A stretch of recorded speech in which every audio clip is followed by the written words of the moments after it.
एकीकडे एकनाथ शिंदे हे मंत्रिमंडळामध्ये सहभागी होणार की नाही या संदर्भात संभ्रम कायम आहे आणि असं असताना अजित पवारांनी मात्र मी उपमुख्यमंत्री पदाची शपथ घेणार आहे त्यांचं मला काही माहिती नाही असं म्हटलं आणि उपस्थितांमध्ये एकच हशा पिकला। अरे भैया अभी तो कहा देवेंद्र जी ने भी कहा मैं भी कह रहा हूँ रुको थोड़ा अभी शाम तक रुको अभी कल शपथ शाम तक उनका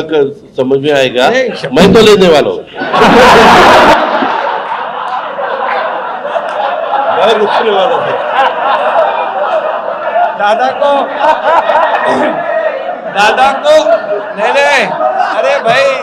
दादा को अनुभव है दोपहर शाम को भी लेने का और सुबह भी लेने का।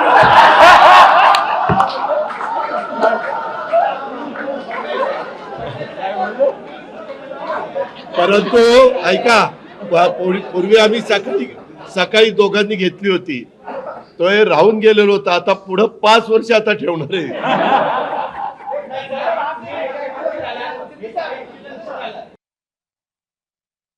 अरे भैया अभी तो कहा देवेंद्र जी ने भी कहा मैं भी कह रहा हूँ रुको थोड़ा अभी शाम तक रुको अभी कल शपथ शाम तक उनका समझ में आएगा मैं तो लेने वाला हूँ मैं रुकने वाला हूँ दादा को नहीं अरे भाई दादा को अनुभव है दोपहर शाम को भी लेने का और सुबह भी लेने का।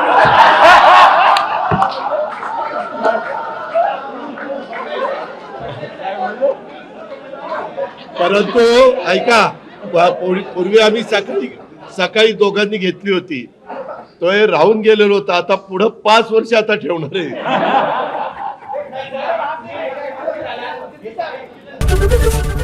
एबीपी माझा, उघडा डोळे बघा नीट।